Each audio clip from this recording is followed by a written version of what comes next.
एक सफाई करने वाली महिला जब सफाई कर रही थी तो उसका हाथ कांप गया और उसने गलती से मालिक के घर का एक प्राचीन चाय का बर्तन तोड़ दिया। उसे लगा कि यह चीनी मिट्टी का बर्तन ज्यादा महंगा नहीं होगा, लेकिन जब उसने सफाई कंपनी में जाकर माफी मांगी तो मैनेजर ने उसे एक अच्छी और एक बुरी खबर दी। अच्छी खबर यह थी कि मालिक विदेश यात्रा पर जा चुके हैं और 6 महीने बाद ही लौटेंगे, और बुरी खबर यह थी कि उसने जो प्राचीन चाय का बर्तन तोड़ा था वह चीन के तांग राजवंश के समय का था और उसकी कीमत बहुत ज्यादा थी। यहाँ तक कि अगर वह अपनी 8 पीढ़ियों को भी बेच दे तो भी वह इसकी भरपाई नहीं कर सकती। ये सुनकर लौरा को लगा जैसे आसमान टूट पड़ा हो और उसने मेज पर रखी कमरे की चाबी को देखा तो उसके मन में एक बुरा विचार आया।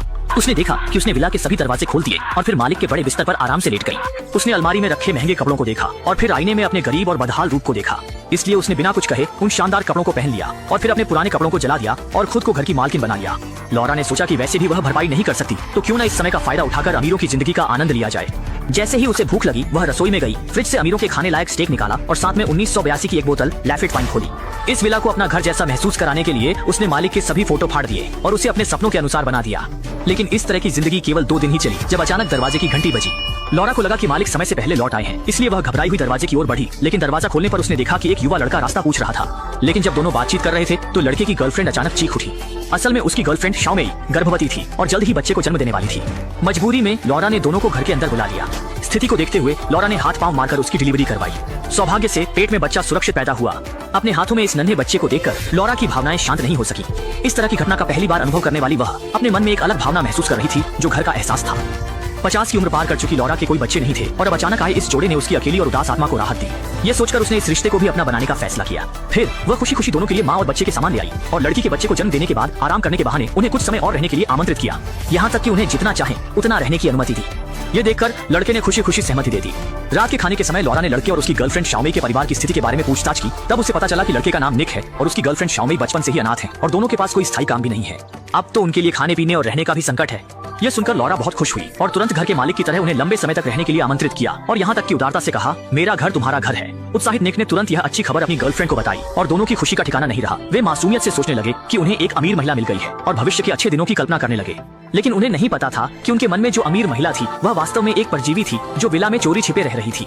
और आने वाले दिनों में शाओमेई बच्चे की देखभाल करने लगी जबकि निक विला के भारी कामों को संभालने लगा। लौरा भी गृहिणी बन गई और परिवार के लिए तीनों समय का खाना पकाने लगी। लेकिन जल्द ही शांत जीवन फिर से बाधित हो गया। उस दिन हर हफ्ते घास काटने वाला माली अपने औजार लेकर आया था।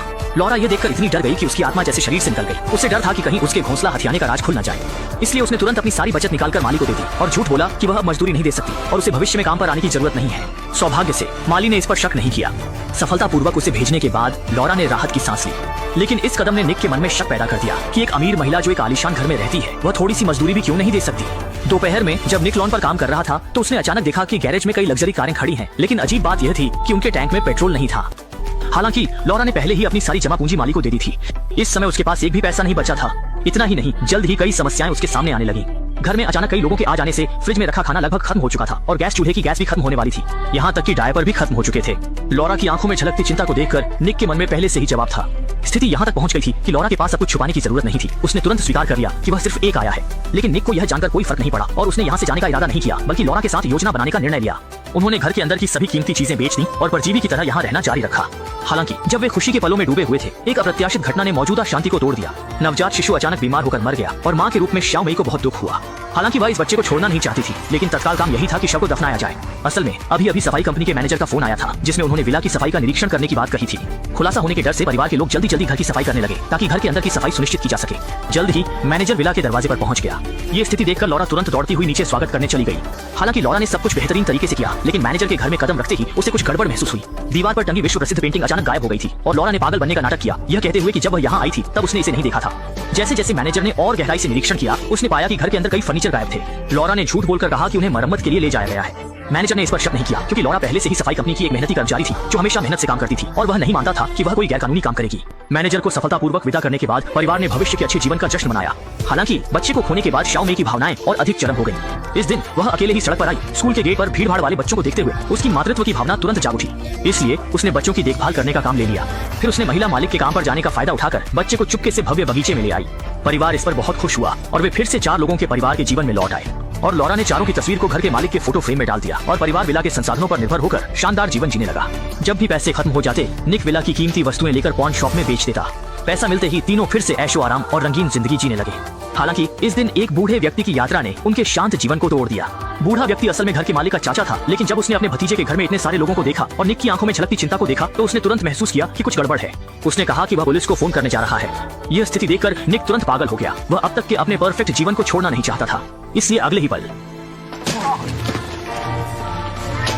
देखते ही देखते बूढ़ा व्यक्ति अभी तक पूरी तरह से मरा नहीं था। सोचते हुए कि जड़ से खत्म करना जरूरी है, निक ने तुरंत उसे खींचकर स्विमिंग पूल में डाल दिया जब तक कि वह पूरी तरह से डूब नहीं गया। लेकिन यह सब करने के बाद निक तुरंत पछताने लगा। लॉरा ने यह देखकर तुरंत उसे सांत्वना दी, ये कहते हुए कि निक ने कुछ गलत नहीं किया, ये सब उनके साझा घर की रक्षा के लिए था। फिर तीनों ने मिलकर शव को संभालना शुरू किया। निक ने तुरंत बूढ़े व्यक्ति की कार को दूसरे शहर में ले जाकर पार्क किया और फिर रात के अंधेरे में शव को जंगल में दफना दिया। उन्होंने सब कुछ इतनी सफाई से किया कि किसी को उन पर शक नहीं हुआ। परिवार फिर से अपने मूल सुखी जीवन में लौट आया।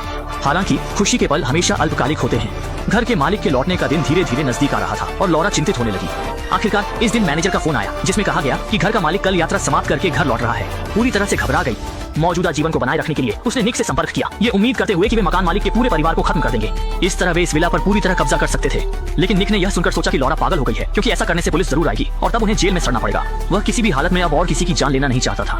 निक ने कहा कि वे मकान मालिक के आने से पहले सामान लेकर भाग सकते हैं, लेकिन लॉरा इस जीवन में इतनी डूबी हुई थी कि वह बाहर नहीं निकल पा रही थी। कोई चारा न देखकर निक ने अपनी गर्लफ्रेंड से सलाह ली। छोटी में भी निक की राय से सहमत थी कि अब और निजी स्वार्थ के कारण निर्दोषों की हत्या नहीं होनी चाहिए। अगले दिन निक ने फिर से लॉरा से संपर्क किया और उसे बताया कि वह उसके प्लान से बिल्कुल सहमत नहीं है। जब तीनों एकमत नहीं हो सके तो लॉरा को भी झुकना पड़ा और उसने निक की राय से सहमति जताई। अगले दिन सुबह वे सामान लेकर दूर चले जाएंगे, लेकिन शर्त यह थी कि जाने से पहले तीनों को एक विदाई भोजन करना होगा। निक ये सुनकर बेहद उत्साहित हुआ, ये सोचकर कि आखिरकार उसके साथी की समझ में बात आ गई। उसने खुशी खुशी ये खबर छोटी में को बताई, लेकिन उन्हें नहीं पता था कि एक बुरा सपना उनका इंतजार कर रहा था। रात में तीनों ने एक साथ डिनर किया, जश्न मनाया और नए जीवन का स्वागत किया। फिर कैमरा अगले दिन सुबह की ओर मुड़ता है।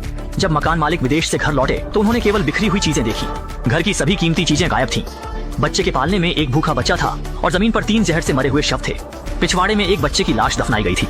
असल में लॉरा इस भव्य जीवन में पूरी तरह से खो गई थी। पहले जैसी हालत में लौटने से अच्छा था कि सब कुछ खत्म कर दिया जाए, इसलिए उसने इसी तरह से अपनी खुशी को हमेशा के लिए उस अंतिम क्षण पर रोक देने का फैसला किया। तीनों ने अपनी स्वार्थिता की कीमत चुकाई और फिल्म का अंत यहीं होता है।